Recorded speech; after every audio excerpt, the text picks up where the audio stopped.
Imagine you are like the detective of your own life. Your mission in this is to document and observe everything around you. Treat this as like your little notebook for the detective case that you are on the case of, which is I'm gonna discover who I am as a person. Hello, you should probably keep a notebook, composition book, leather notebook, it doesn't really matter. You should keep it with you at all times, even if you don't think you'll have the time to write.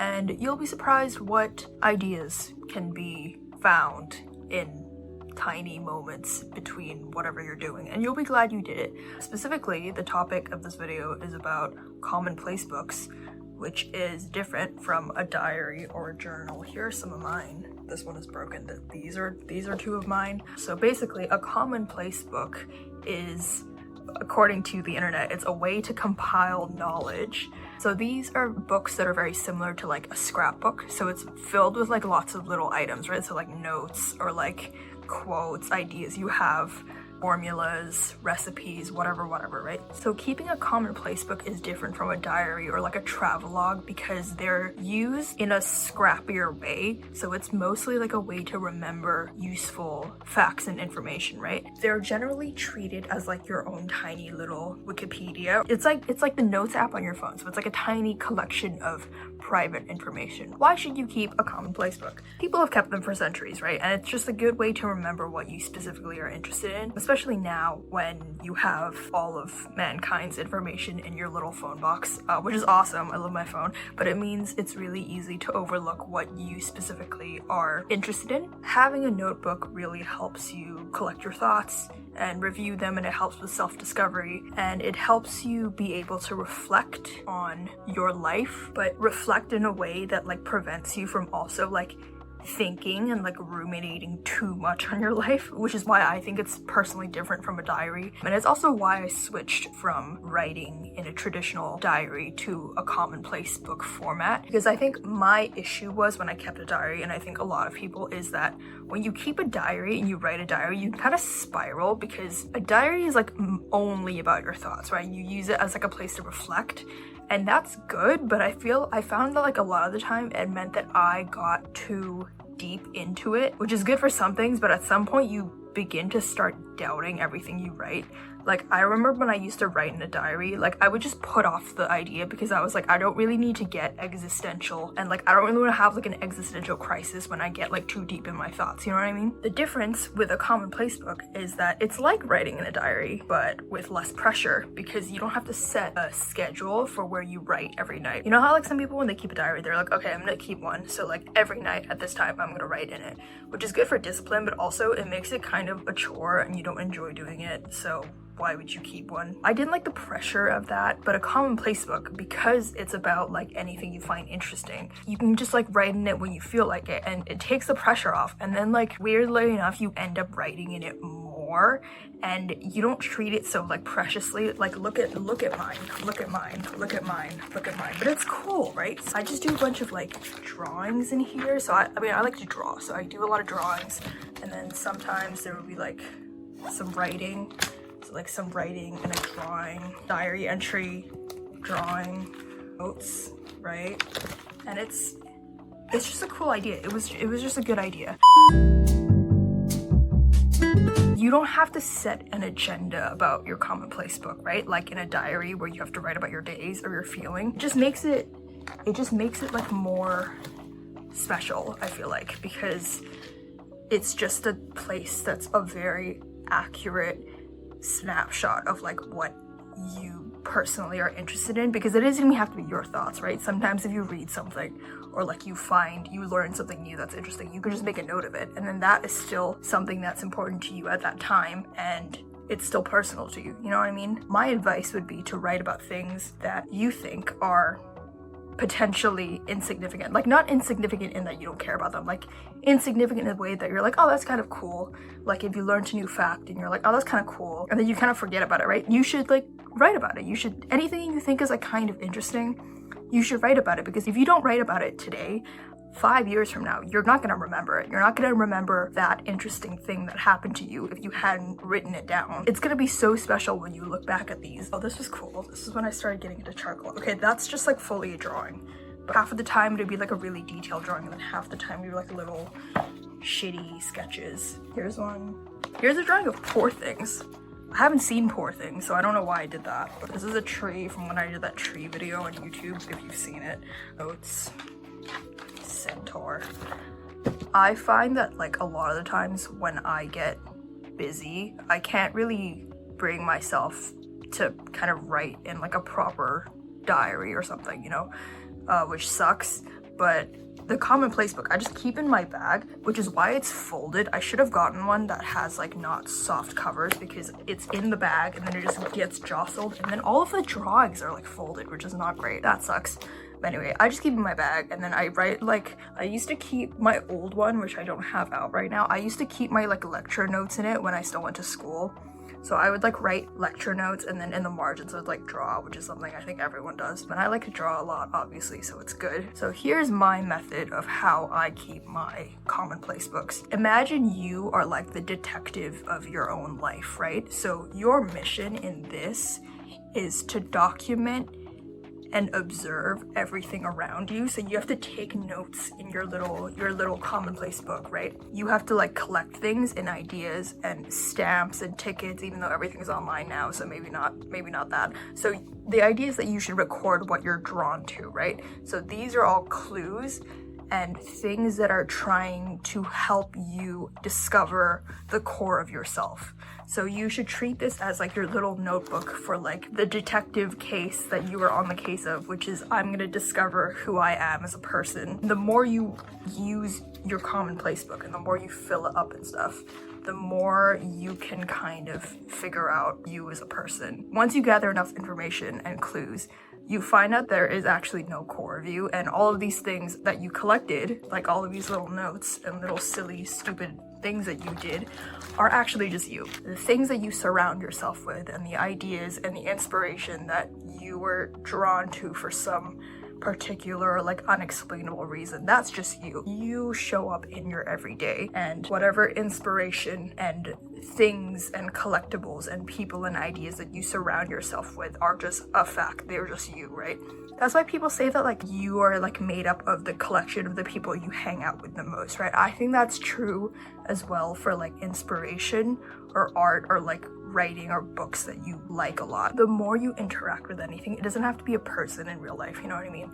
Like if you scroll the same Tumblr blog from like one person all the time, that's gonna be a part of you, you know what I mean? Even if it's like not like a tangible thing.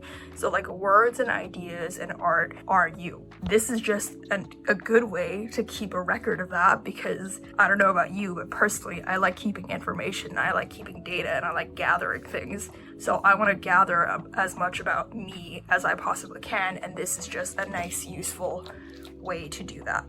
So these two most recent commonplace books I got at Muji. This is like the ideal size that I like, and it was really cheap, which is good, because this is my personal recommendation, which is I don't recommend really getting a very expensive book.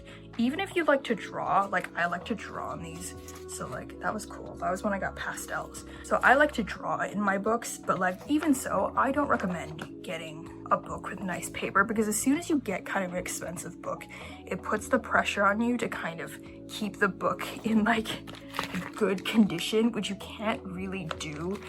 Like you can do, but like it kind of puts pressure on you to kind of write and perform in the book in the way that like I don't like, because I said that like I like a commonplace book because there's no pressure in it, right? And you don't feel like you're wasting paper, which was very expensive if you get an expensive book, and you're not like wasting a page in the commonplace book, you know what I mean? Artists specifically, if you also like to draw, you know how expensive like a nice sketchbook or like sketch paper is. I don't know about you, but I feel like I personally feel like I actually like draw better when I do it in crappy paper. You know that meme of like how anything you draw in like proper paper looks kind of weird, but like as soon as you do a little doodle in like your math book in school when you're like it's low stakes and stuff, it ends up looking really nice.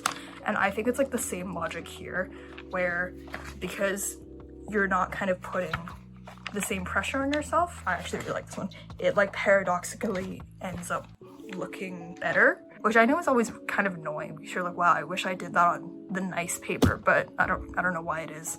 But also, it's because I've personally never been like in school. I've never been very good at making beautiful notes. Have you seen like those girls that have like beautiful handwriting and then they just have pristine notes on like with little gel pens and stuff with like the 9 different colors? Yeah, I'm not very good at that because, as you can tell, I have kind of cryptic handwriting. This is what my handwriting looks like. I don't know if you can even read that.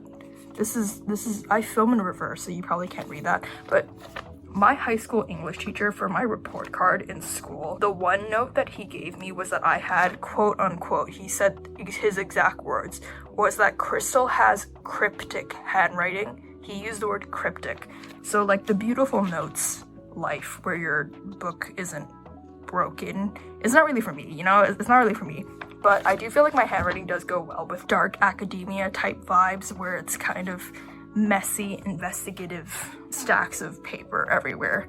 I like that because it kind of aestheticizes having a messy room, which I do have. I decided to kind of lean into that. I was like, yeah, that's cool, that's for me. Some famous people that kept commonplace books. Leonardo da Vinci had one. His notebook was described by him as like a collection without order. Lots of authors have commonplace books. Mark Twain had one. Virginia Woolf had one. Isaac Newton had one. How to keep a commonplace book. So again, I don't recommend getting an expensive book because, again, my opinion, you might not be motivated to use it. I don't know if you know this phenomenon, but like I used to have this, and like I know a lot of people that do this, especially girls, which is like you buy a beautiful notebook and then you get too scared to write in it because it's so expensive. So like it kind of defeats the purpose of using it. Me personally, I don't like to keep pressure. I like to get one with like a plain cover personally, because then you can draw on the top of it and then personalize it. And then once you personalize something, I feel like actually it takes the pressure off because you're like, wow, this is kind of already ruined, but also it's not ruined because now it's personalized. So like I enjoy that it's messy, you know what I mean? So like you're motivated to scribble on it and draw on it and personalize it, and you want that to be the book you're attracted to. You want the personalized book, which is kind of messy, to look and be more attractive to you than having like a pristine, spotless notebook, right? So I think like decorating is very important. If you don't really like having a physical book, even though I recommend having a physical book because I think it's cool to have like an aesthetic and to do something kind of analog, even though that's kind of a hipster treatment of the subject, which it's true, but like I think it's cool, right? And then people are like, oh my gosh, he's so mysterious. You can also do a digital format, obviously. It can be digital, like phone notes app is good. I think it's better if you find a platform online that's like a little bit more formatted so you can archive more types of media. So it needs to be a platform where you can scrapbook things that are unique to your interests, right? I feel like if you just have like a notes app on your phone, it's good for like accessibility, but it's not very good for like if you're trying to look through it, you know what I mean? You need to be able to like add your comments and like summaries and your marginalia and stuff. So one good online platform which I use as well is Pinterest, and it's good if you're very image oriented as a person, so you can pin your little images right in the mood boards and stuff, and you can separate them and section them, which is good because organization is good. But you can also like make little notes in the side of the images, and then you can take pre-existing images from the site, but you can also upload your own. And then if you make the Pinterest board private, then like no one can see what pictures you put up there, right? So like if you put up like a private picture of you and your friends, or like write something, no one can see that, and that's good. Organizationally, it's not as good if you are like a writer or if you have a lot of like text thoughts, or like if you want to like do quotes and stuff. It's more for like beautiful images. So I use mine for like inspiration because again, I'm an artist. I like to draw, I like images. That's what the internet is made for, in my opinion. So I have a Pinterest, I have a lot of private boards. I always feel like it's good to keep your online collections private. So like if it's on Pinterest, on something else.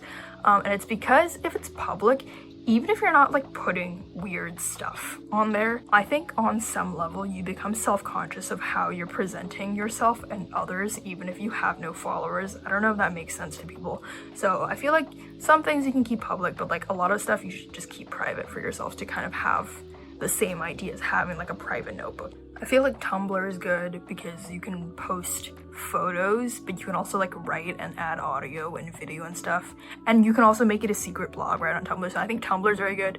And it's very easy to like date things on Tumblr because it kind of just, it has like its own archive on like all of the blogs, and it's customizable, right? So like if you like to customize the theme, that's good. And you can like remember it specifically, it's good because you can remember exactly when you thought something or when you had an idea because it's for blogging. So I think that's perfect as like a digital platform. I'd say that's the most ideal one. I also keep one. You're not gonna find it because it's private and it's password protected. So that's a good one. Substack is good as well. That's good for like formatting. It's good for if you're a writer. Substack is really good. I don't think you can make it private though, but I guess it's good for just writing. Maybe not for a commonplace. I'd say Tumblr's still better. I hope I converted you to the fact that you should probably keep a commonplace book. Thank you for watching this video. Sign up to my newsletter on Substack and follow me on Instagram and send me money on coffee because send me your hard-earned dollars on coffee so that, you know, just for fun, just send me your money for fun.